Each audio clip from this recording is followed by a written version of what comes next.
Good morning, everybody. This is Tyler's Talking Sports. If this is your first time tuning in, we're so glad to have you here. My name is Tyler Hess. On the other side of the mic, my brother from another mother, Tyler Castle. You'll meet him in a few minutes, and I think you'll like him. If this is your first time tuning in, you got to know what you're listening to. Here at Tyler's Talking Sports, we cover college football, we cover college basketball, we cover college baseball. You name it in the college world, we're talking about it. From breaking news to big games to new coaching hires to kids entering the transfer portal, we cover it all. So, if you love what you're listening to and you love this episode, be sure to find us on all major podcasting platforms.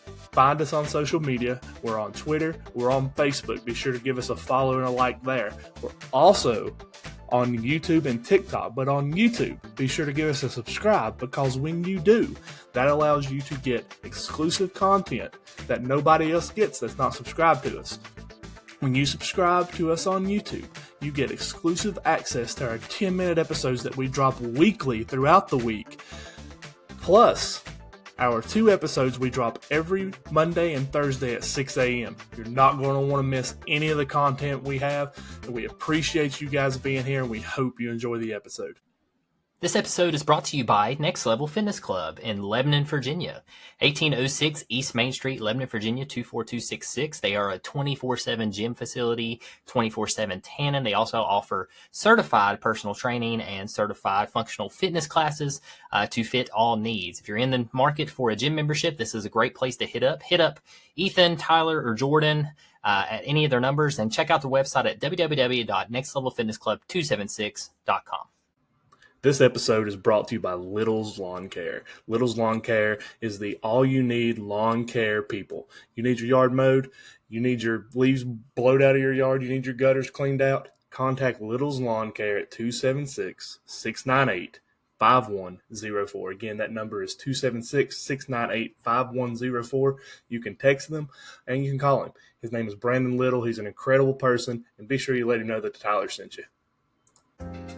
If you are looking to replace a vehicle for a newer or more reliable vehicle, there is no better person to see than Brian Long at Wallace Imports of Bristol, Tennessee.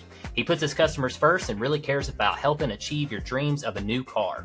Wallace Import has 3 new car brands in VW, Kia, and Subaru, with over 200 pre-owned vehicles. If you're looking for something specific, good chance he has it. Good credit, bad credit, or no credit, he will do everything he can to get you and your family in a newer, more reliable vehicle. Contact him at 540-355-9921 to schedule an appointment, or come see him at 320 Volunteer Parkway in Bristol, Tennessee. Let him know that Tyler's sent you. And we're live! Week 1 of college football in the books. Happy Wednesday morning to you all. We're a little bit later than expected. That's because we had a football on Monday night. We had a football. We just had a football. We had a football. Let me get through my introduction here, brother. This is Tyler's Talking Sports. On the other side of the mic, my brother from another mother, Tyler Hess, and myself, Tyler Castle, bringing you Tyler's Talking Sports. And we got an episode for you all. Don't we, Hess? Oh, yeah, man. That's why we're sitting down going through this, because we got an episode. That's why we waited. We had to make sure we had everything in this one. Everything in this one, a full recap. Guys, we're going to bring it to you in 1 hour. We got to knock this out in 1 hour. Hey, it was Labor Day weekend. I felt like I was 17. Yeah, well, why don't you tell us about your Labor Day weekend? What don't you get into, Hess? Buddy, my Labor Day weekend pretty much started Thursday night at the Cold Bowl. It did. And it was full throttle from that point on. We had a Q&A. We did. I got new tires and rims on trucks Friday. Money, thank you. TTS money. Went to the dentist. Shout out to the random guy at the dentist's office that knew about Tyler's Talking Sports. That's right, baby. Saturday, we had our epic college football morning kickoff show, which was an absolute blast. Had a great time with that. Got to sit back, watch a couple games with you. After that, then watch football the rest of the evening with the family on the porch. Shout out to Wesley, neighbor. He came down and watched some of the Clemson LSU game with me. And Sunday, let's see, what we do Sunday? Had football again. Like so long ago now, don't I? I know. Had football again. Mm-hmm. Yep. Watched the Tech South Carolina game. Went to Mom and Dad's for a cookout Sunday, and then watched the Tech South Carolina game. Then the Miami Notre Dame game. And yesterday, which was Monday, Braxton had travel ball baseball practice that morning, which was a great practice. I love a morning practice. Felt good outside. Got that over with, and then got stuff to do around the house yesterday because it was Labor Day. Had to labor a little bit. Had to do a little bit of labor. And then watched the Belichick debut, which we'll touch base on that and our thoughts on that. What a great debut, right? And then I got up this morning, which is Tuesday. I know it's going out Wednesday, but Tuesday, and got back to the real world of life because of the podcast. Mm-hmm. Didn't blow up, and I can't make a living off the podcast. Yeah, guys. But what did blow up is our social medias. Woo! Our social media has been blowing up. I mean, TikTok's over 450 followers now, guys. We're on the road to 500 followers on TikTok, and we are making headway on that. I don't know what we're at right now, but moving solid. Update there. All the views have picked up there. Facebook's doing very well. Facebook's doing Instagram, everything. What we need, guys, is 150 subscribers. And if y'all know our boy, was it Pedro Martinez or Pablo? Yep, Martinez. Pablo Martinez. If you're listening to this, you are the winner of our $100 giveaway. Yeah. For subscribing to us on YouTube. Yep. Let's hit 150, guys. Let's hit 150. We're 8 off. It's easy to do. It takes 5 seconds to hit that. Hit that subscribe button. Hit that bell for notifications. We sure would appreciate it. Absolutely. High school football. Hess, you touched on it there a little bit. We've touched on it in our Q&A and our live last week. TTS is now going to start covering some high school football. Mm-hmm. Actually had people walk up to me at work today. I hadn't really ever talked to me about our podcast and was like, hey, are y'all going to a game this weekend? If you are, which one? I followed you guys because of the high school football and what y'all are covering. Asked me questions about teams. A lot more people are interested in high school football. I did not realize that. Yes, it's a lot of people. And it's a real thing.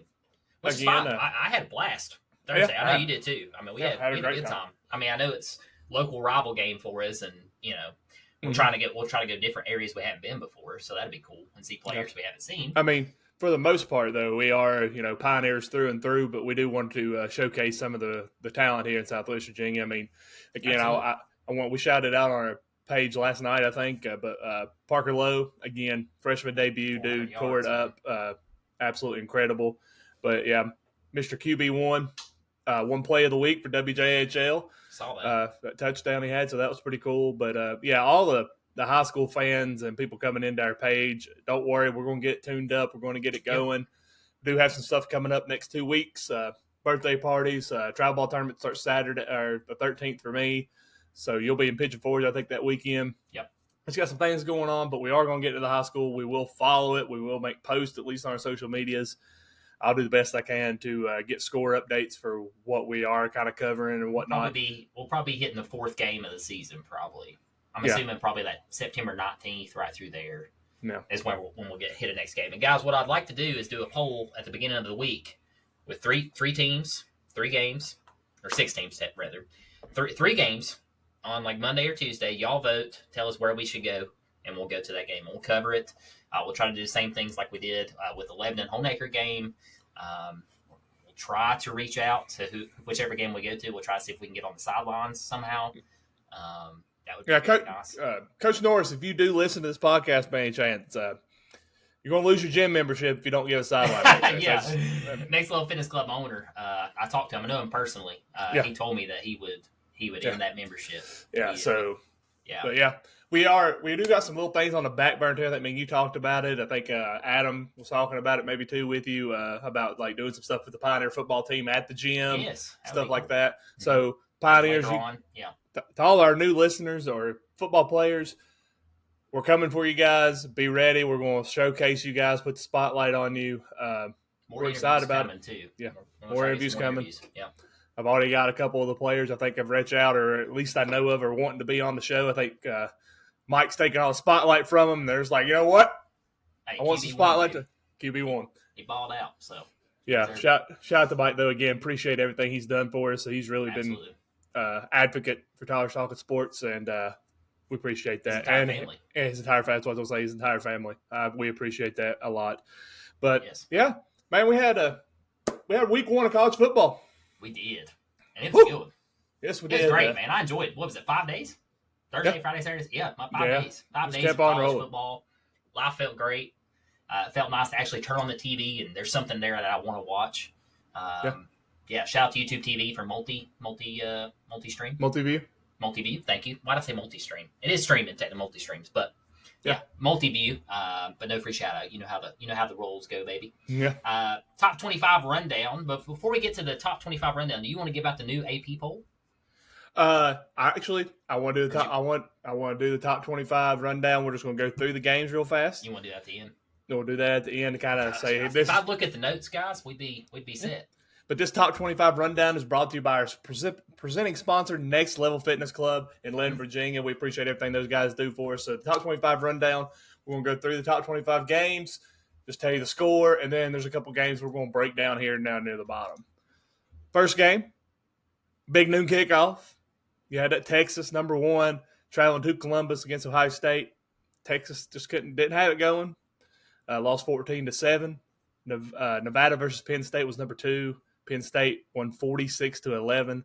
LSU traveled to Clemson, pulled off a really close nail-biter defensive game, 17-10. Georgia took the Thunder out of the Thunder and Herd, beat them 45-7. Oregon played Montana State and just demolished them 59-13. Alabama went on the road, and the Crimson Tide went back with tears after the Florida State Seminoles beat them 31-17. Arizona State said, this is our state. We don't want no Northern Arizona. They won 38-19.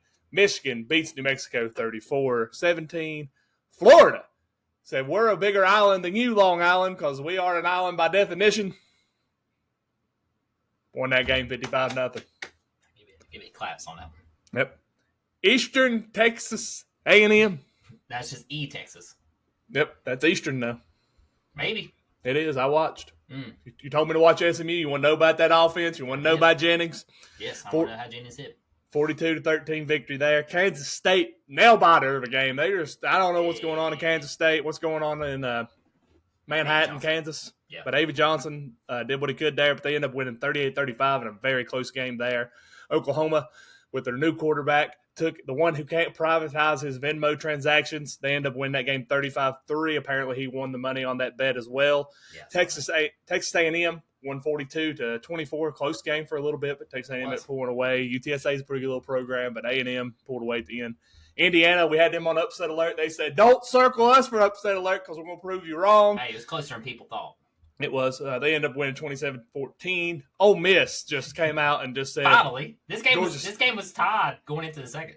Yeah, and then they just won 63-7. Iowa State just continues to roll, won 55-7 over South Dakota. Texas Tech absolutely throttled Arkansas Pine Bluff 67-7. Close. These scores are out of pocket right now. Tennessee neutral site game against Syracuse. They battle of who's got the best orange. Tennessee ended up pulling away. Or ended up winning this game 45-26. Defense got a little lazy there in the second half there and gave a few more points than they would have, but the game wasn't really that close. Miami, big game against Notre Dame, win 27-24. And to round out your top 25 rundown. Round down. Yeah, I've been talking a lot here. I'm going to let you speak. I know you did all the scores here. I thought you was going to let me come in there and give you a little break. Nope. Run all 25. South Carolina Gamecocks in what they were calling the Beamer Bowl, which made no sense because there's only one Beamer on the field. Well, Frank was on the field at the end. He was. And shout out to the Sailors for giving Frank Beamer the ball. That was really cool. We liked that. Nice. But South Carolina ended up winning 24-11, wearing down that Tech defense. Just Tech was there, and the defense just couldn't do any more because their offense was But we'll get into that.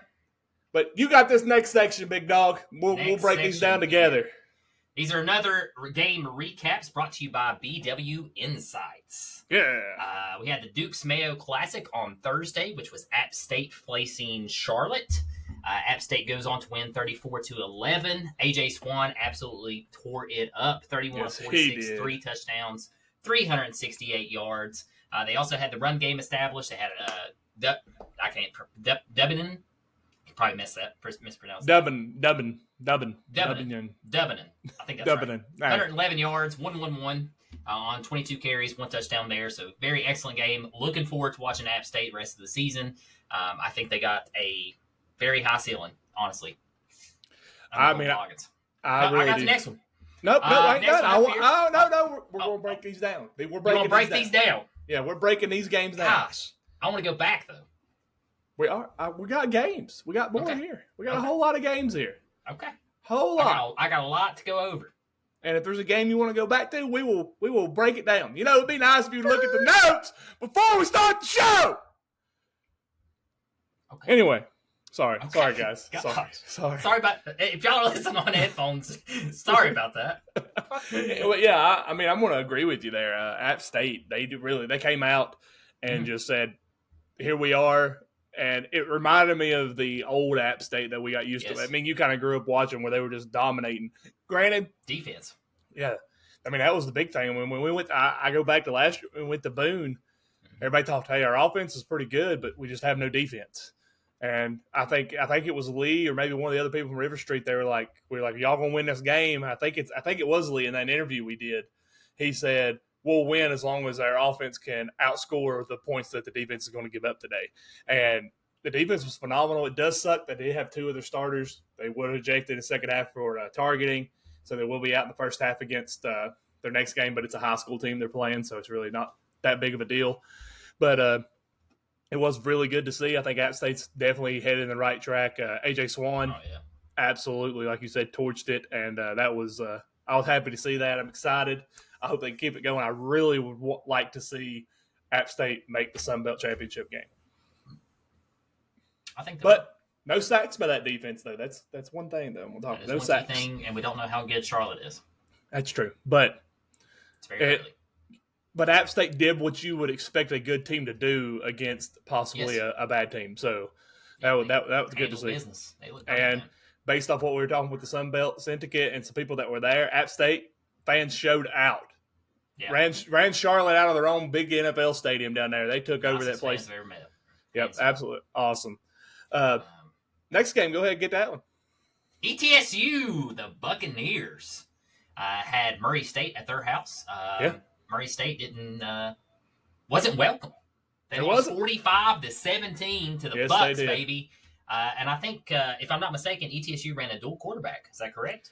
They did on that.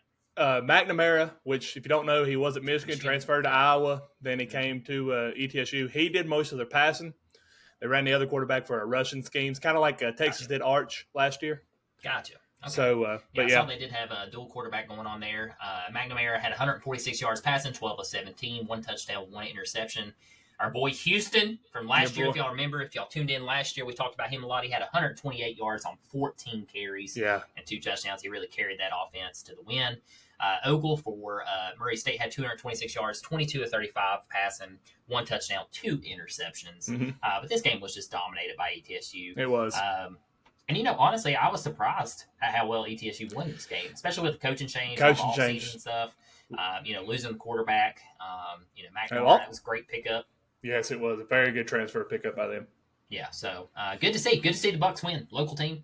It was. Like to get out to a game this year with them, so yeah. Yeah, we'll go over that schedule, me and you will, and we'll figure out a game there because I'd love to go down there to ETSU. It's a beautiful place to watch a game. Super close for us. But, again, Houston tearing it up. ETSU leaning on what I like the coach here. Like, they look at them. We're a run-heavy team. We're good on the run, and they dominated on the run. I mean, even if you look at it, Houston had 128 yards of leading rushing for Murray State. Shout out to that rush defense for ETSU, holding him to 33 yards. Yeah. Great all-around game by ETSU.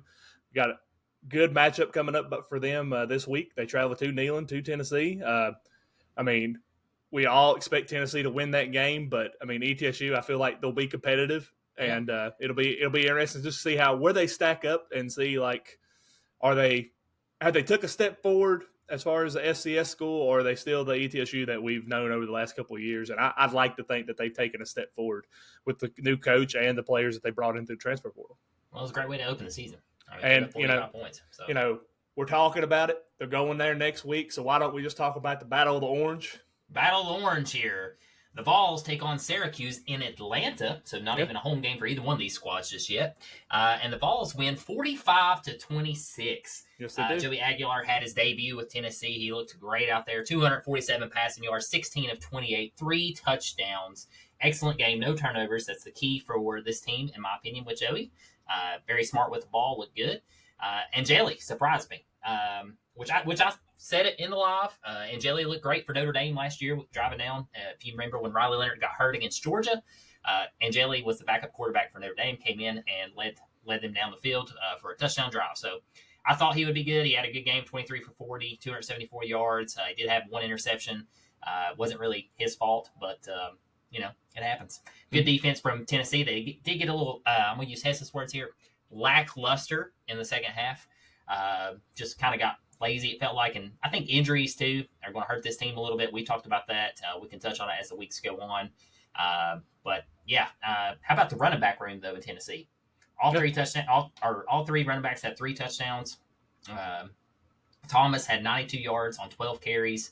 I don't know how many Bishop had and Peyton Lewis, but I'm sure they were up there as well. Braylon Staley, true freshman, wide receiver, showing out, 4 receptions, 95 yards, 1 touchdown. Looked really good. Hit that deep ball pass with Aguilar. So, and then on the defensive side, we had McMurray. I think he's a freshman as well, if I'm not mistaken. Had 1 sack there, so that was nice to see. Do want to see a little bit more out of the defense moving forward, as it's just going to get tougher from here. But as Coach Heupel says, good teams get better. So we'll see what happens with the balls. As far as Syracuse, got a tough schedule. I don't know. They got a great coach. They fought hard. This, in my opinion, I know Tennessee kind of walked away with this, but there was moments there in the third quarter. I told you, like, don't sleep on them just yet, because like this. They could bounce right back. They were driving. They were doing really well. Yeah, very Syracuse. This Syracuse team isn't the Syracuse of past years. Like last year, Syracuse was good. They had 10-win season last year. Yeah. Under Kyle McCord. So, I mean, I think Syracuse good. Do I think they'll win the ACC? No, but I do think they're more competitive than people are giving them credit for. Yeah, step in the right direction, definitely. I ain't going to touch base too much. I mean, I like Joey, and I think Joey did what I kind of expected him to do in this game. I was really impressed with the running back room. I think Tennessee's playing more of a Georgia-Alabama with the running backs. I don't think you have a 1-2-3 running back. I think you have a 1A, a 1B, and a 1C. I don't think nobody's really – you played a hot hand. Each series they rotated. Yeah, you play a hot hand and go with it. And the big thing there for me was definitely Staley. I liked what he showed out. I mean, I think that was – one thing that Tennessee lacked last year. Like, you wanted the big receiver, the big-time guy to make the plays, and you had that out of this true freshman. But the one thing I want to take away from this that I haven't – I could be wrong here, and if I am, you're definitely the person to correct me here, but I don't remember a game that at least we've covered as TTS that Tennessee didn't give up a sack. And it's been a long time that I know of. And last year I felt like it was every game Nico was getting sacked two or three times, even going back to Hendon Hooker. They were getting sacked and I think Joey that shows his pocket presence. He was getting the ball out of there, but making the right decision to tuck and run when he needed to. Yeah. And I really like that aspect of that. I think that really shows, one, the improvements to the offensive line, but also I think that shows the quarterback knowing when to throw it, when to give it up, and when to throw it away, or when to tuck and run. And I think that's the big thing with Aguilar that they haven't had in years past. He knows on that with the offensive line. I mean, David Sanders Jr., the big recruit that they got, is a 5-star, like the highest rated offensive tackle. He didn't play that game. He's coming back to play ETSU this week, so he'll be back. Yeah. That's a big deal. Yeah, but I mean, I just think it just really goes to show, like, Aguilar's experience in being playing at App State and what he dealt with there, but now having the talent around him, he doesn't feel like he's got to be that guy. He knows somebody else is going to be there, and we can live to fight another play. We don't have to get it all on this play. We can wait and get it on the next play. It's like I told you, the biggest thing with Tennessee's offense is clicking. When you want to get that deep ball pass, is make sure that run game is established. Right, I agree. Because then they're going to crowd the box, and then you're going to get that gap, and that's exactly what happened. And Tennessee, pretty cool here on Joey Hazel. He had it disguised when they hit that deep ball pass. The 2 plays before that, they lined up the exact same way. Yeah. So that's what got the defense off. And I said it before the game, too. You know, Syracuse last year had the most deep balls thrown on them out of any team in college football. Yeah. So take that, for what it's worth. Great to say. Right. But I don't know. Joey looked good. He hit the deep ball pass in stride. And he did float. That's why I didn't give him like an A+ in this game. I mean, there was passes that he was throwing high. But I think that's just mechanics and maybe a little bit of nerves. But I look at that too. Like, hey, he may have been seeing something, from his eyes. It's like, hey, I got to get this out, and he wasn't able to get the right touch on that ball. Yeah. Hey, or he's got that. I mean, quarterbacks, they talk about it, they get that mental time clock, and they're like, all right, this play, I have to get rid of this ball in 5 seconds. Yeah. And he's hitting. He's like, I've hit it. I got to throw it. Yeah, that's true. That's true. There's a lot. I mean, pretty much they're playing math back there the entire game. So that's all it is. But great game, great start. Stellar. I think he got on one of the pages that I follow, he finished fourth out of the best transfers over week 1, so that's pretty solid. Yeah. Yeah, great game. Great win. Absolutely. Another good game here. Surprisingly, we touched on it just a second ago, 38-35, Kansas State. Who was this again? North Dakota. Is that right? Mm-hmm. Yeah, North Dakota. Yes, sir. 38-35 over North Dakota. Avery Johnson, our boy, with the locks, 318 yards, 28 of 43, 3 touchdowns. Excellent game from him. I think the biggest problem, in my opinion, with Kansas State right now, and surprisingly, is their defense. Yeah, I don't really know. I mean, there was times, during the Iowa State game, you're like, man, this looked amazing. That defensive line's really good. I think it's the back end, secondary that gets a little weak. I mean, if you look even at the quarterback stats, North Dakota, Kaminsky had 231 yards. He was 23 for 38, no interceptions, 1 touchdown. But then you look, I think this speaks too. You look at the rushing yards, 62 yards on 8 carries. I mean, they limited Kansas State or North Dakota to say, hey, you're going to beat us by passing the ball because we're going to stop the run. I think that goes back to me and you talk about that front 4 for Kansas State. I think it's that back end secondary, outside linebacker play. It's kind of hurt them a little bit, but I was shocked by the score, 38-35. Yeah. I wouldn't. Kansas State was down some in this game, and this was a home game. Yeah, yeah. But wasn't it last year? Whoever played in Ireland, didn't they come back and lose like the next game too? Was it? It was Florida State, wasn't it? Georgia Tech beat Florida State, and then Florida State lost their next game too. That's what I'm saying. So maybe something with whoever loses that first game, yeah, and they get bad karma. But I mean, Kansas State ended up winning, but they were down. I think it was like 17-7 or 17-3 at one point. It was bad. Yeah. I looked at the score and I was like, "Holy crap! What is going on?" Yeah, I was like, "Oh my gosh!" I thought he was about to cut his hair. Yeah, I was about to get really mad. I was too. But yeah, no run game in either one of those teams. No, 55 yards was the leading rusher for Kansas State. It's Jackson, and then Seidel. Yeah, 62 yards for North Dakota. Yeah.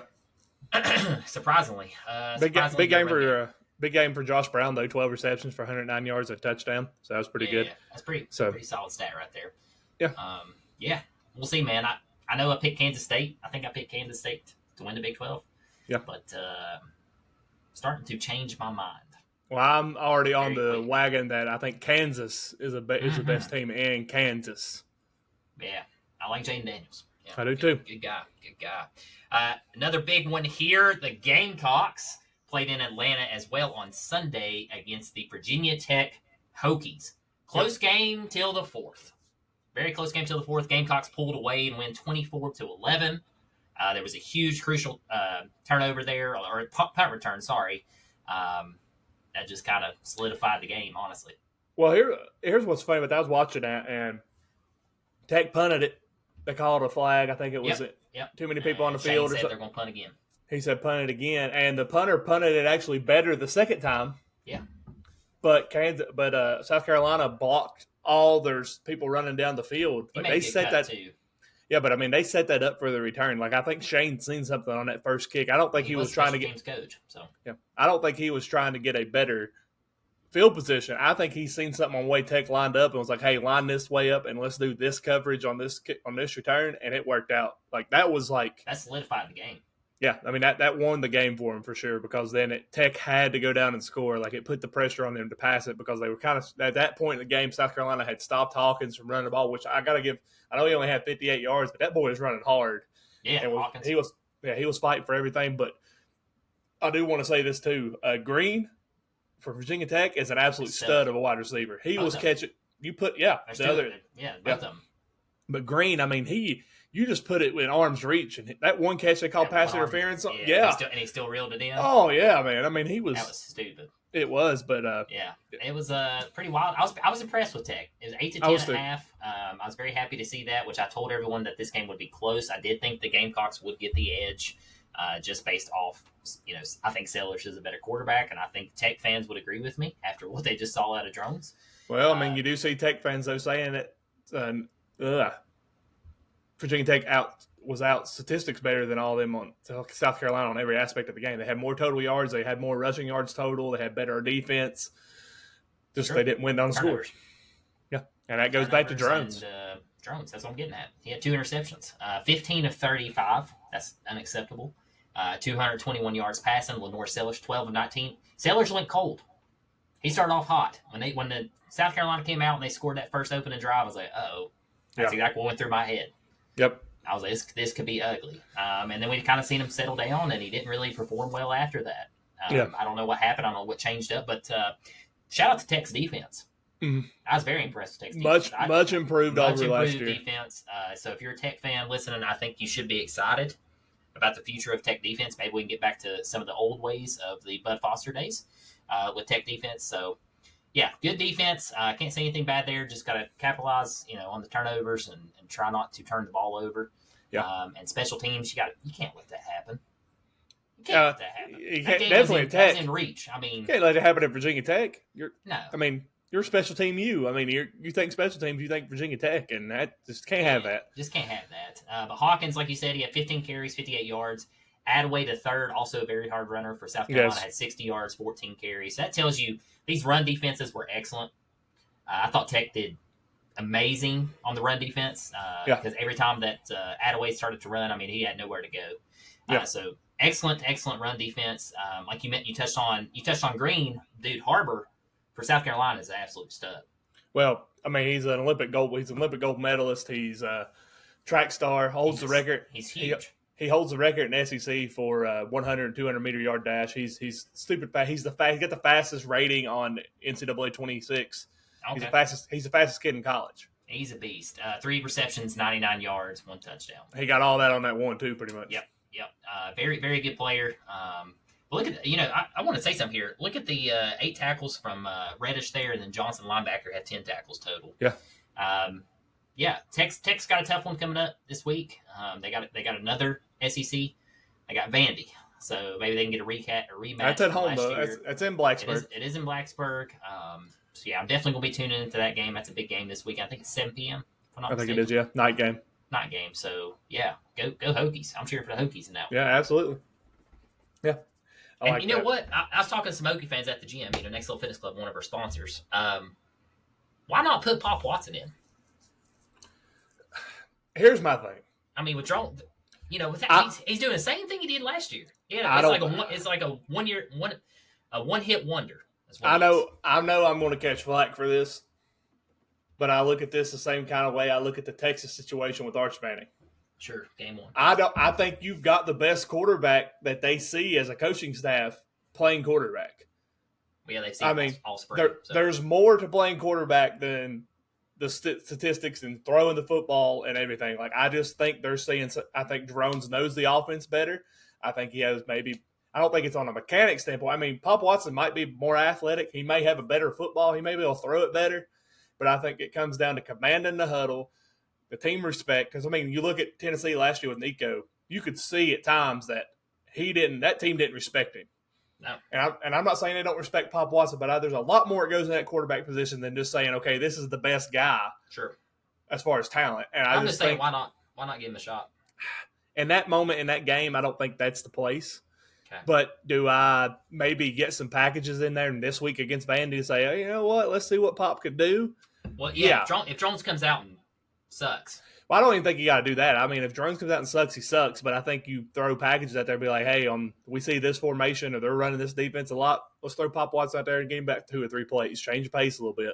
Yeah, and just, put some pressure on. In my opinion, they got to beat Vandy. Yeah. Oh, yeah, absolutely. They got to beat Vandy. You cannot go 0-2 starting out. Yeah. Because the ACC is definitely improved this year. Yeah, absolutely. Top to bottom. Moving on to the next game here, Auburn Tigers facing the Baylor Bears.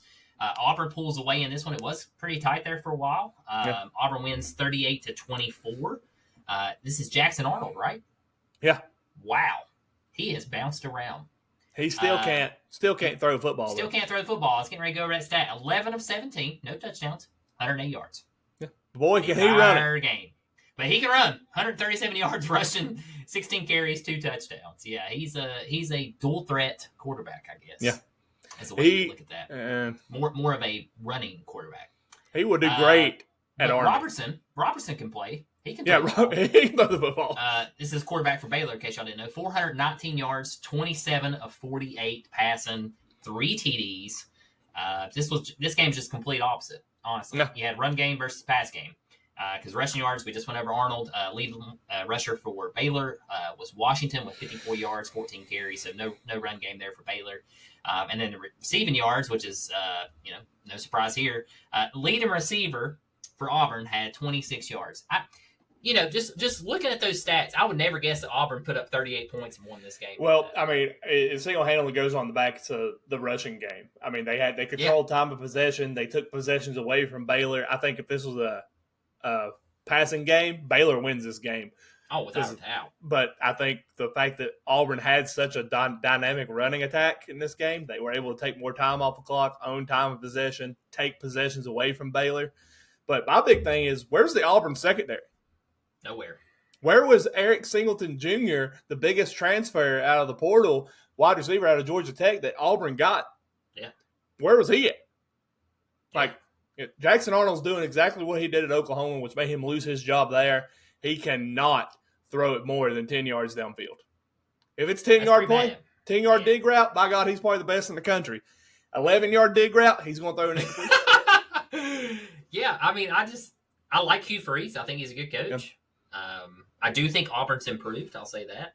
Offensively, maybe. I think they're coming back a little bit. Very nice campus, by the way.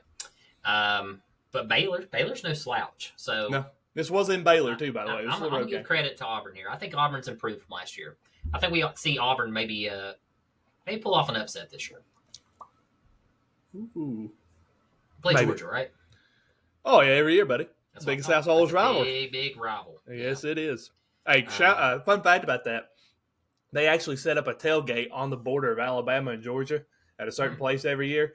And the Auburn fans sat on the Alabama side of the state, and then it's on the state line, and they divide the table, and they sit there, and they all tailgate together, and they talk crap to each other.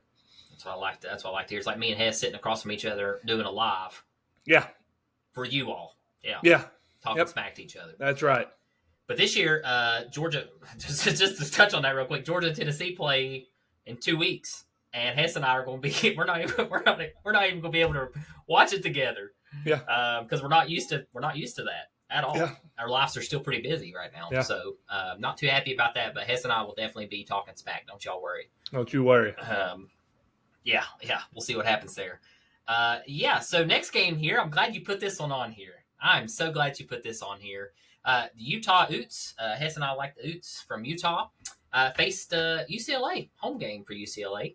Mm-hmm. Very close game. Nico looked great. The final was only 43-10. Nico was 11 for 22, so he's 50% pass completion, 1 touchdown, 1 interception for 136 yards. Hess made a post on our Facebook. Y'all probably saw it. We see why this guy's worth $8 million. Yeah, absolutely. I mean, look at those rushing yards. I see it now. 13 carries on 47 yards. I mean, the dude is him. H-I-M. He is him, Hess. Trying to do it all. He did. I think his dad was out there, if I'm not mistaken. He was probably on the field somewhere. Well, here's my big thing. I think maybe his dad was the leading wide receiver. Just looking at the stats here, the leading receiver was the running back. So Nico's, no deep ball, huh? The 48 yards that was their leading receiver was out of the throwing a little dump route to the running back out of the backfield. And I look too. I've watched his passes, man. Cannot hit. You look at the statistics here. The sacks, Utah had 2. I mean, that was the thing last year. Every Tennessee game, you looked at 2 to 3 sacks for every team they faced. Nico has a terrible pocket presence. I said this last year, and I think now, and I'm glad that he's not in Tennessee, because I think a lot of my friends that are Vols fans, I'll even include you in this. I think now you guys can see it, because it's hard to sit here and say, "Man, my quarterback sucks," or he's not a 5-star. Sure.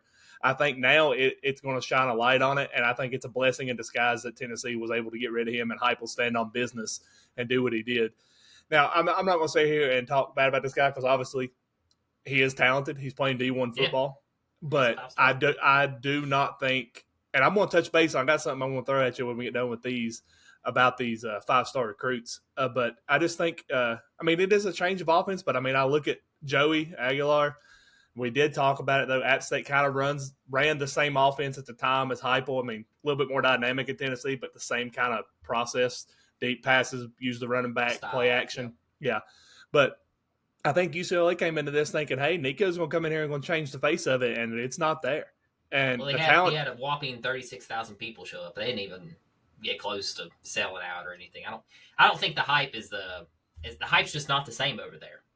Oh, It's not. I mean, let's be real here. When's the last time UCLA football was relevant? It had to be what's his face when he played there, quarterback. Heck, probably '90s. I'm going to go. What's his face? I'm going to go back. Quarterback for Dallas. I'm going to go '90s. I'm going to go back to like the 2000s, 2003, 2004, back when you had Reggie Bush and them dominating LA anyway. Okay. But when their head coach, UCLA's current head coach, Brandon Foster, was the running back. Troy Aikman. Sorry, that's what I was thinking of. Yeah, but I mean, I think that was the last time you was looking at them being ranked. They did okay under Chip Kelly. They did decent under Jim Moore. I think they should have kept Jim Moore. I think because he was getting them back to being more relevant. They were actually making bowl games. I just think UCLA's on just a downward trajectory, and it's hard to recruit LA when you've got USC in your backyard. I mean, literally 5 miles down the road in the same place. Like, it's just hard to recruit. I mean, the Rose Bowl's an historic stadium. It's a great stadium, but I mean, the Bruins I don't know. They're like definitely when I saw it, like obviously I passed out, I fell asleep because it's late here. But when I saw like the fans and everything, and just I don't know, the game environment, I was like, you're really gonna give up like. Well, he didn't care. He didn't care about that. It was about him. It wasn't about. That's what I'm saying though. That might be the biggest flop in transfers this year. I think that might be the worst move by a transfer. I'm gonna say it right now. At the end of the season, I guarantee it's gonna be the worst transfer. I'll say this: if he would have stayed at Tennessee, he wouldn't be the starter by week 4. Really? He would have been benched. You see it. You see it with what Joe. It's the same offense that Tennessee was running last year. Now with Joey Aguilar, you've seen it just off the first couple of drives. You've seen more fluid, more comfortability with him and Heupel, more confidence in Heupel's play calling. Heupel wouldn't be like, there were several times last year. I mean, you watched Tennessee game together, and we were like, "What is Heupel doing? Why are we calling these?" Film and wide open. But then you look at the game against Syracuse, and they really was nothing. Where we're sitting here like, why are we taking our foot off the gas? Why are we not doing like? I mean, he was just letting it. It was happening. Yeah, and I think Nico's too selfish of a player. And as far as I told you this too. I mean, Nico in the Heupel era, he's had the least passing touchdowns out of any quarterback. Yeah, and I just think that dates back to like Heupel's first days of coaching. I mean, I think UCLA as an overall athletic program is on a downhill slide. They haven't been relevant in basketball really since Kevin Love. They're still great in water polo. They've got one of the best teams in water polo. I think they're ranked in the top 5 there in men's water polo. Maybe Nico could do volleyball there. He was a 5-star. He was a 5-star volleyball player. Maybe he can do volleyball there. That's what he needs to do. If football don't work out, maybe he can go do that. Yeah. Be on Olympic team. Not to just give discredit here to Utah, but Dampier had 21-25. That's efficiency. Game, 206 yards, 2 touchdowns. He's also the leading rusher. That's how a quarterback takes over the game. Well, like this. He was the leading rusher. Nico was the leading rusher. But look, UCLA got no sacks. That's true. He ran when he needed to run. There's nobody around Nico. I'm sorry. There's just not. There's not playmakers. There's no.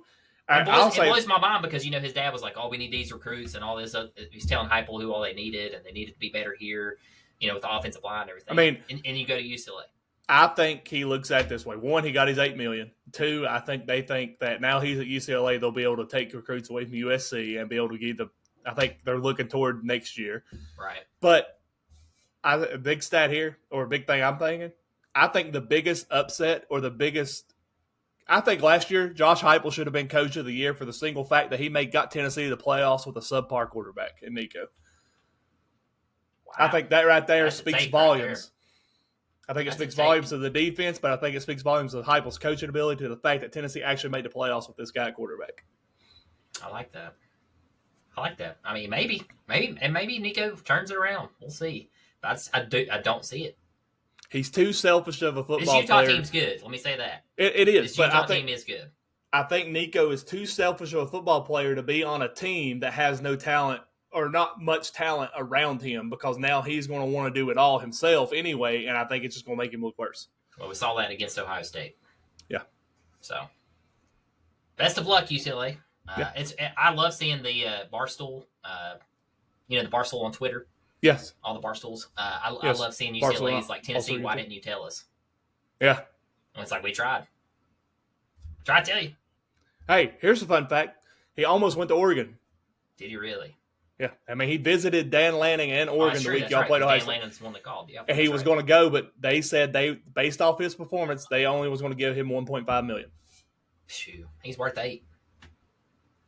Yeah, maybe. Yeah, I can see it. What do we got here? UNLV and Sam Houston? I put this one on here because we touched base with Dan Mullen and how they were traveling to Sam Houston. We knew that was going to be a tough game, and especially after the way their first game kind of went. Week 1, yeah. Much improved here for the Rebels. Calandra, as I say that? Yeah. Calandria, 19 of 23, 2 touchdowns, 1 interception, 249 yards. Great game for him. We had, is it Hunter Watson? Is that his name? Yeah, Hunter Watson, yep. Hunter Watson, 101 yards, 11 of 22, 50% completion rate for Sam Houston. He could play at Tech. He could. He's a Watson. Yeah. That's true. He could. And same stats as Drones. 11 of 22, yeah. 101 yards. He had less passing yards, but oh well. But hey, Dan Mullen, it seems like Sam Houston's no slouch. They're a good team. Very good little program down there. I mean, like 17 you said, against them, that's solid win. There on the road, so UNLV, I think they'll be all right. I do too. I think they'll be week fine. Week 1 might have been a little bit of a hiccup, maybe just trying to get the play conservative a little too conservative. So I think UNLV opened it up a little bit here. Still need to see that run game get going for UNLV. Only 65 yards was the leading rusher here, but the passing game's there. Yeah. So I'm excited to see what Dan Mullen does there. Absolutely. Next big one. This is the big one. Big one, but it's kind of boring. If you watch this game, it has this kind of game. All defense. We're talking about the Ohio State Buckeyes versus the Texas Longhorns. Buckeyes pulled it out 14-7. Real high scoring game here. Julian saying, I'm not saying too much because he only had 126 yards, 13 of 20, 1 touchdown. One tutty. Did look impressive, though, for a freshman. I'll give him that. He's definitely got the arm talent. He had a good deep ball in the end zone there to Carnell Tate. And Tate, in my opinion, like you said, I think he is the best wide receiver on that team. I know you got Smith, but Tate gets overlooked a lot. But he had a good game. He double-clutched that catch, too, so that was a great catch by him. He ended up having 49 receiving yards, 2 receptions, and 1 touchdown. Rushing here, not much of a rushing game. Donaldson for Ohio State had 19 carries, 1 touchdown, 67 yards. And let's get to him. This is all I've seen. Arch Manning. This kid's got the biggest target on his back coming into the season. Media, honestly, in my opinion, media wrote him a little bit too hard, in my opinion, for his first game against Ohio State. He did end up with 170 yards, 17 of 30, 1 touchdown, 1 interception. If Texas punches that ball in on the goal line, we have a tie game. I think it goes to overtime, and Manning might have a chance to win in overtime against Ohio State. Yeah. Because Manning did look much better in the fourth quarter. I give him that. He looked like he settled down. Sarkisian started making better play calls. He had a better game than Sam. Nobody's talking about that. All right. Here's my take on it. I thought you was crying right there. I was like, what's going on, man? No, I was just letting you finish here. Yeah, that's all I got to say. Just, calm down. I'm Manning. His first game of the season. It's at Ohio State. It's against Ohio State. We know how good that defense is. They won the national championship last year. Calm down. They'll be okay. All right. Lebanon. That's it. Lebanon Pioneers. They play 2A football, which is actually what would be 3A in the conference that Arch Manning came out of. Our quarterback, Mike Reese, if he has another season like he did last year, will finish almost identical in stats with what Arch Manning had at a 2A school. We know as well as anybody, you play the Lebanon Pioneers, go down and play a 5A team out of Tennessee, they're probably going to get their butt whooped. They go play a 6A school out of Georgia, or a school like Sayan came out of, a 6A, 7A school, we're going to get their butt whooped. I love Arch Manning. I love the Mannings. I'm a huge Peyton Manning fan. I got told my whole life that I look like Peyton Manning. That's true. One of the greatest sports families they are. People, what they all do. But I truly, in my heart, and I hope I eat these words. I hope next week, I hope that at the end of the year we come back to this episode and like, Hess, you were completely wrong. Hope so. I don't think Arch is a 5-star recruit. I think he's a 5-star recruit because of his last name. And because he played for the same high school that Peyton played for, and Eli and Cooper. But I think you put him in the same high schools as Sayan, Nico, these kids who played at these big-time schools. I don't think we know who Arch Manning is unless we actually know who his life. If his name was Arch Hess, I don't Everybody think we know him. Legendary. I don't think One you know of a one. thing. I don't think you know a thing about him. But it does not mean that this kid's going to be a bad quarterback. He's got the genes. He's got the family around him. Texas, man. And I think he's starting. And he shined last year when he came in. Yes, but it was scripted plays. Everything you look at the one game that he came in last year where it was not scripted. I'm not off the train yet. I'm not off the train. You go to look at the one game he came into last year that wasn't either them up 70-0. That's true. Or packages designed just for him to run the football. The one game he came into was against Georgia. Louisiana Monroe? When he come on again there? Yeah. And then the Georgia game when Ewers got hurt. Arch Manning was 1 for 5 for -7 yards passing and -23 yards rushing. He looked lost. We've seen the picture of him on the sideline. I just don't think Arch is at that level that people are putting him at as far as scouts and people watching him. Because I think they're looking more at the last name and thinking he's going to be Eli, he's going to be Peyton.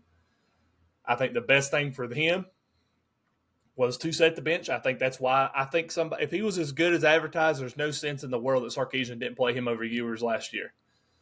No sense. If he was what they said he was, especially coming into this season, I mean, we had nothing on him other than those games we talked about last year.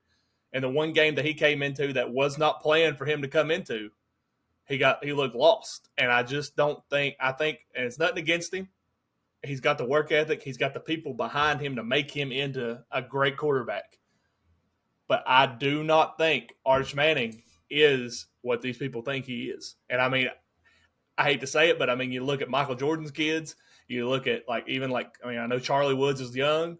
But, I mean, what Tiger was doing. Charlie had an ace the other night. He did have a hole-in-one. But, I mean, you look at what he's done. And when Tiger was his age, or you look at what Michael was doing at his age where his kids were playing, you look at even like Carmelo Anthony's son, you look at LeBron's son. Sometimes we all got to wake up and be like, it don't fall. The apple does fall far from the tree sometimes in these families. And I'm not saying he didn't fall that far. He's D1 quarterback. I think he's a D1. I think Arch Manning is best suited to play somewhere like ETSU. Or somewhere else. I do not think he's at that level. Because I like the Uncle Rico style sidearms at Ohio State, you know. But I mean, if people that are listening, even you, go back and watch Arch. Go type on YouTube Arch Manning in high school and watch the defenses he was playing. And then go watch who Sam was playing. He was playing 5-star recruits left and right, playing like Mater Dei, St. Thomas Aquinas. Yeah. Arch Manning, the biggest school he ever played was a 2A school out of Tennessee. And they ended up losing state, right? Yeah. Also. I'm not saying the kid ain't going to be good, but I do not think he'll ever become what I need him to be good, Hess. I want another man in the league. This is a very cold, semi-warm take here. Maybe a hot take, but I don't want it to come. I think you'll see Arch Manning transfer out of Texas. Really? School? I think, yes, I do. I think that would be the best route for him. I truly do. I hate to say that, but did he have a bad game? Yes. Did he play an elite defense? Yes. But I think it's a huge learning curve. He's never seen any talent like this opposing him in any aspect other than when he was practicing against Texas in the practice squad, but he was facing second-string players. But that's a tall task, though. I mean, it's going to be – if you're a Texas fan and you're expecting next week it to be better or him turning this around and this is going to be a one game. I haven't looked ahead. Who's Texas got? Can you pull that up? Yeah. Since we're on the hot topic. That's probably the hottest topic, and it probably will be the rest of the year because he does have the biggest target on his back, like I said, which I think sucks. Do I think he's got the intangibles he has to be great? I do, 100%. And like I said, he's got the people behind him to make him great, but I don't think it's going to happen this year. And he may improve. I mean, it's going to be tough. But they got San Jose State University next week, and then they play UTEP and Sam Houston. I mean, he's got 3 games coming up here that Texas should dominate just defensively alone. Yeah. So, I mean, and by week 5, Arch may be clicking. But I think I don't think he played bad because Ohio State's defense is elite. I think he played bad because he's just not there. Now, I'm not taking away from Ohio State's defense. Caleb Downs, that defense. They're the best defense in the nation. They're a top defense in the country. But I just think if you watch that game, you go back and watch it, there were times out there, it was like his eyes were big, and it was like, holy crap.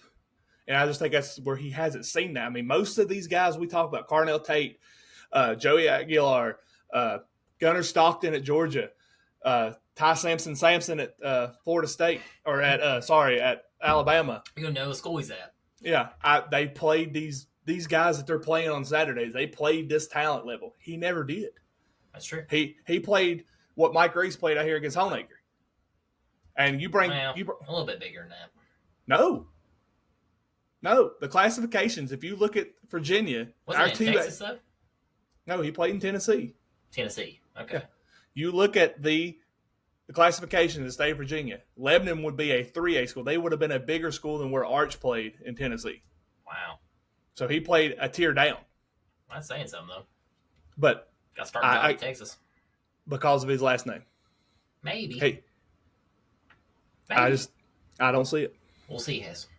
We'll see. Circle. It's over. We're coming back, baby. Coming back to Arch Manning in week 5.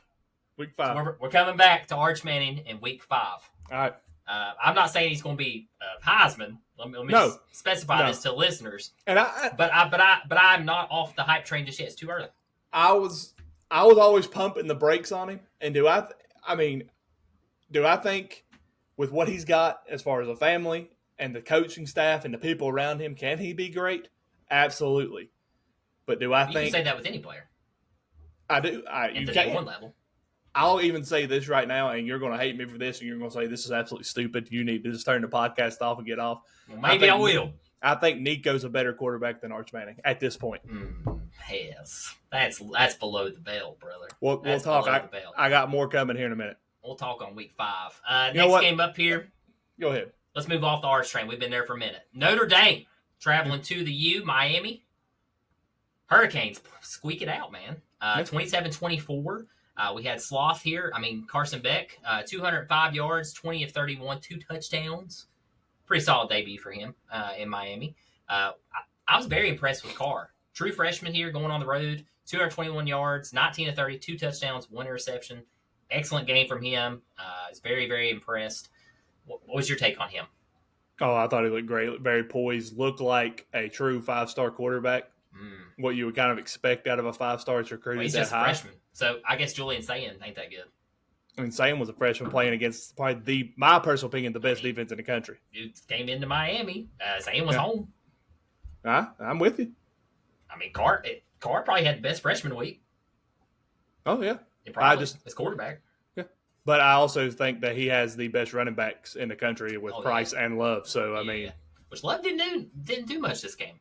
Yeah, but they were. They couldn't really establish the run game. That's Miami's defense looked good. Yeah, but look right here. Receiving yards, leading receiver, tight end. He knew where to go. Carr knew his safety net was the tight end, and 97 yards. Yeah, 97 yards there. Miami played good.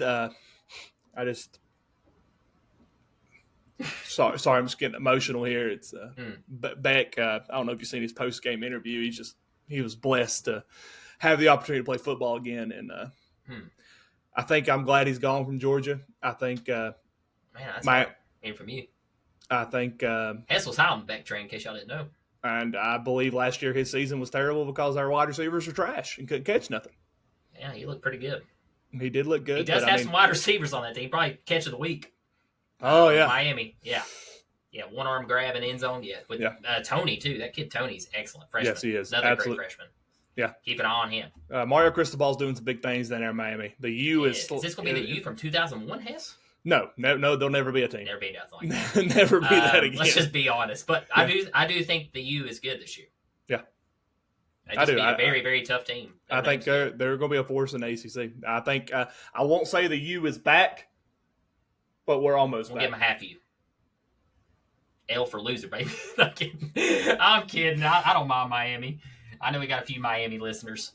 Yeah. Curious, man. Carson Beck. It was efficient. He was efficient. Didn't get his car stolen, hopefully, during the game. So I hope not.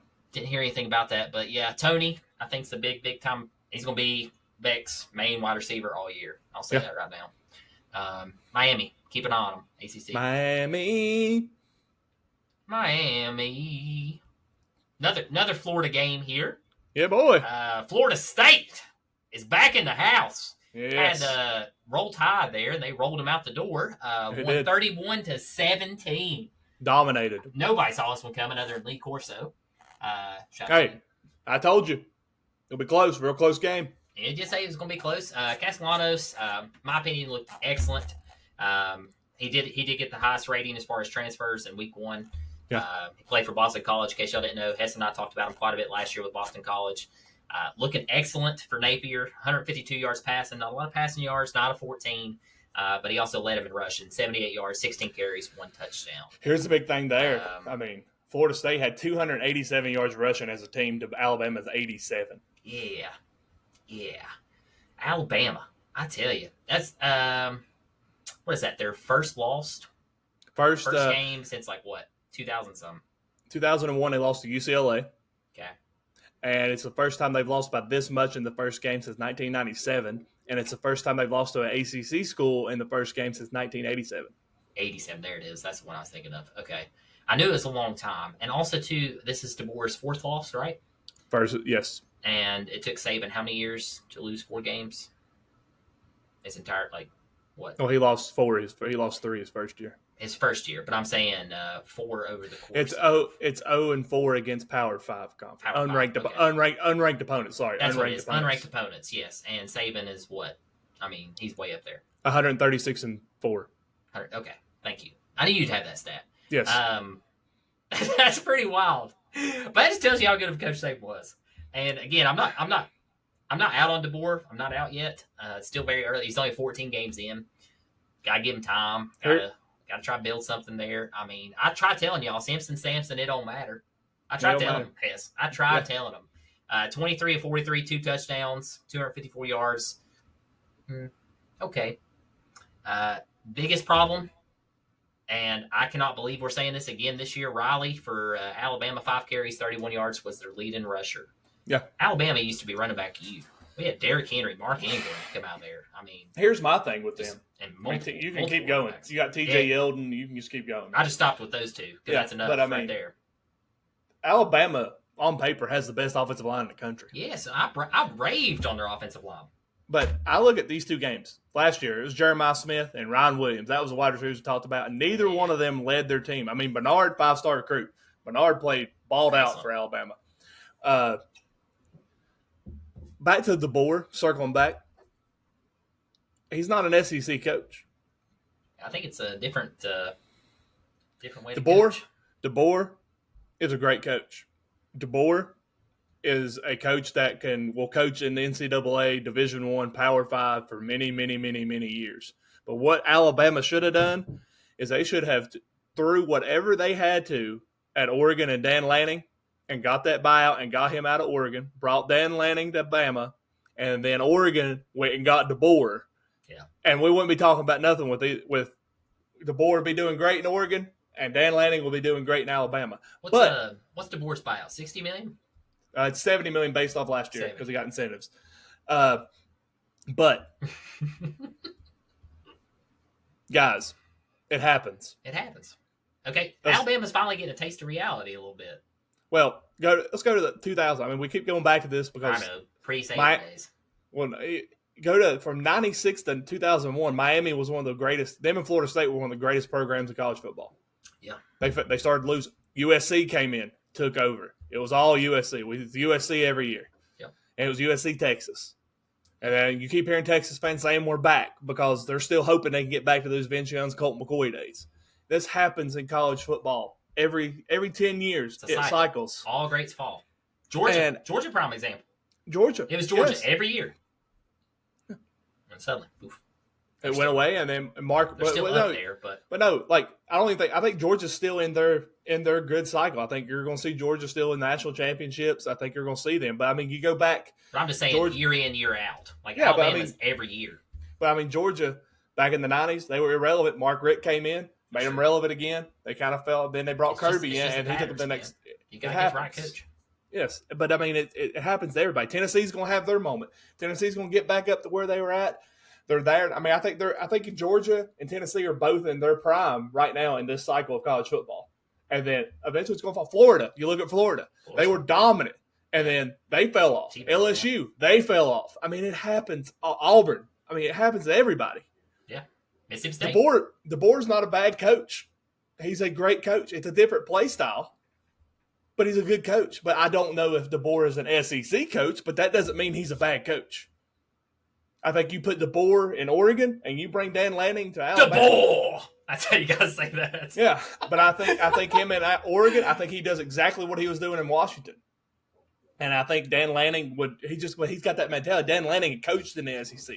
He was with Kirby. He was with Nick Saban. He knows what it takes to be dominant in the SEC. But I also think you bring Dan Lanning, I don't think you see much difference. Do you see a little bit more physicality with Alabama? Yeah. But I don't think Alabama's a national championship contender with either one of them, coach. I think you're looking at the same thing. I think you're looking at 9-4, 10-3. I mean, what they had with Saban was for some people, might be a once in a lifetime thing. Really? It happens. But I mean, he's a legendary coach. I would have took Mike Norvell over DeBoer in Alabama because it fit. His play style fit what you need in the SEC. I was kind of skeptical on the hire, honestly. I mean, a lot of people were. The play style just didn't line up with what you bring into Alabama, what they're known for. Yeah. Defense. I mean, DeBoer is an offensive mind. You need a defensive minded coach. You need a coach that plays physical. He plays more speed and athleticism. That's true. It's different. But very different. I will go out on a limb, though. If you're a Bama fan, you will be 1-3 after the Georgia game in week 4. 1-3? Alabama will be 1-3. Who they got this week? They got, let me look at that. I pulled it up today. We were talking about it at work. Alabama's still ranked 21st, though, right? Not to jump ahead, yeah. They got Louisiana Monroe, which they'll win. And then they got Wisconsin. Wisconsin's pretty good on defense, very physical, about the same as Florida State defensively. And then they go to Georgia. There's a very likelihood that Alabama is 1-3 going into week 4. Wow, or week 5. That'd be something. Or week 5, sorry. We're getting ready to see who's the real Alabama fans. And then they play Vandy. And then they got a Missouri team that looked really good. Then Tennessee comes to town. Very good. Then they go to South Carolina. Then LSU comes to town. I mean, there's a real possibility the way Alabama plays. If they play the way they did against Florida State the rest of the year, there's a real possibility they miss a bowl game. Yeah. I don't know who it was, but player 18 on the defense. Did you see that video flying around? Yes. Yeah, Saban would have absolutely ripped him off that field. Yes. Yeah. Mm-hmm. Yes. Yeah, that just won't fly with Saban. Yep. Yeah, Sampson don't matter. That's all I'm saying. Don't matter. You better figure out just how to win the game. Yeah. Don't matter who your quarterback is. You better just figure out how to win. Next game. This is Monday. Yeah, Monday Night Football. Final game of the week. Heck of a first drive. Man, I tell you. I texted you. You texted me, and we was like, dude, I love this for Bill. Yeah. UNC is back. That's what we was thinking, Hess. Yeah. They're back. They're going to win the ACC. That's all they did. That's it. Entire game. That's it. First drive, 5 minutes. Excellent 5 minutes. The rest of the 35, they just out. And, I mean, Saban said it best. They got outplayed, not coached. Yeah, guys. Sorry, not Saban. Bill Belichick. Sorry. Bill Belichick, yeah. TCU beat them 48-14. UNC looked great. Opening drive, seriously.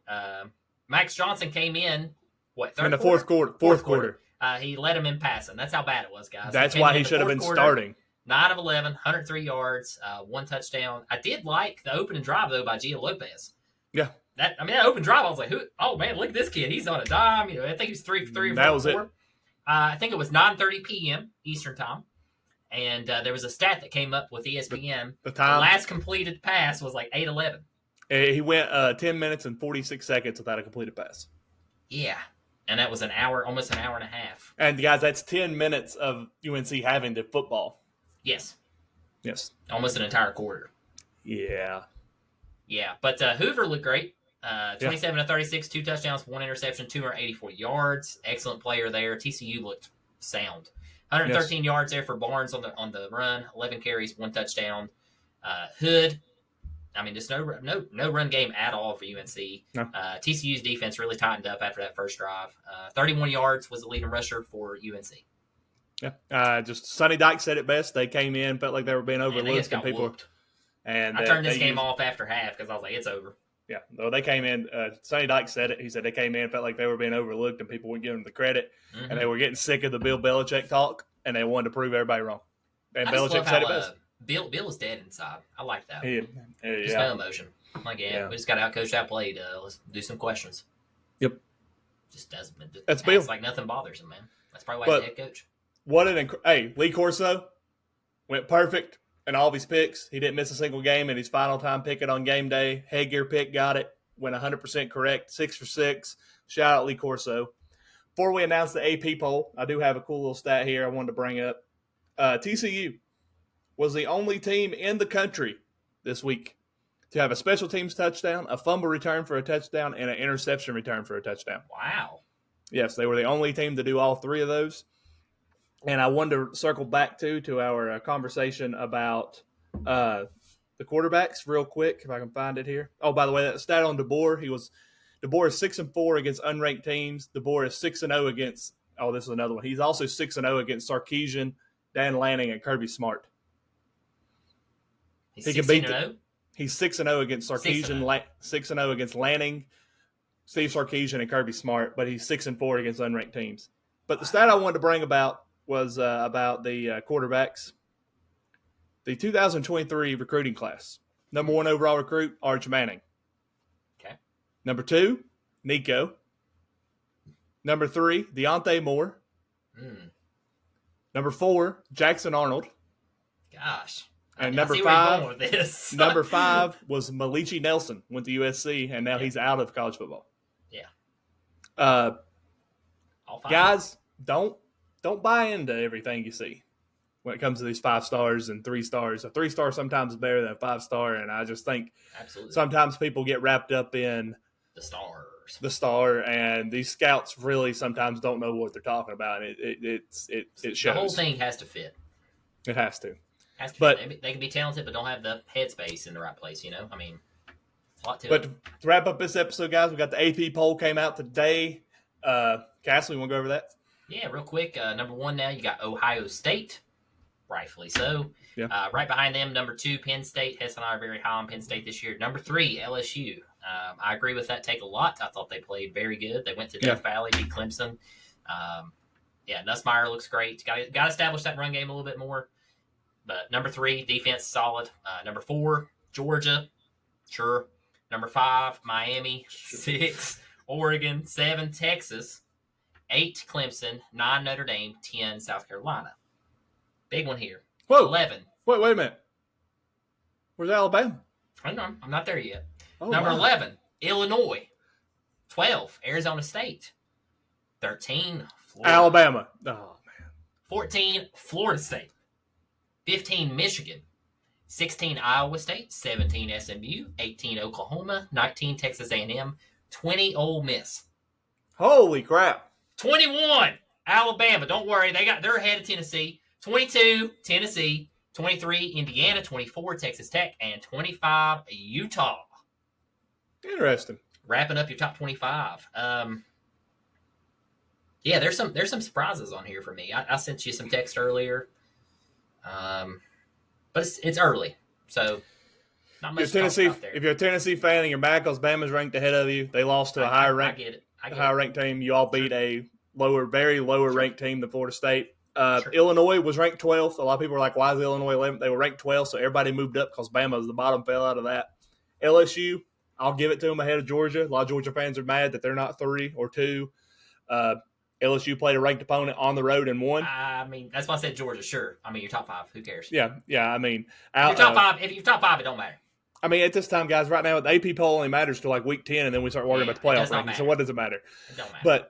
But one more ranking here that I have: ETSU now ranked 24th in the country. We'll be traveling to Neyland to take on the number 21 team in the country, and on the FBS side of it. So the ranked matchup, that's if you're a Tennessee fan, if you beat ETSU, that's a good win. Yeah. It's a good win. If you beat them, it doesn't matter how you beat them. If you beat them, that's a good win. Just keep that in mind. ETSU's no slouch. I'm not They going are into no this slouch. weekend thinking, oh, we got an easy dub. And but yeah, that's all we pretty much got. You got some final thoughts, Castle? Everyone have a wonderful week. And Thank y'all. This is actually the really first big episode we've had. I mean, it's kicking off season. Yeah, kicking off season. My final thoughts is every team in the state of Florida won their game this weekend except for at Florida Atlantic University. They're the only Florida team that lost. So get on that Florida Atlantic team and tell them to start winning games because everybody else in Florida is winning. But guys, appreciate you all. Great episode. I think we're going to drop another one Thursday. Try to, yeah. Or put one out Thursday, go out Friday morning. Try to, yeah. Yep, a little preview of college football, maybe some high school dabbled in. But guys, y'all have a great week. We appreciate y'all. See y'all. Bye.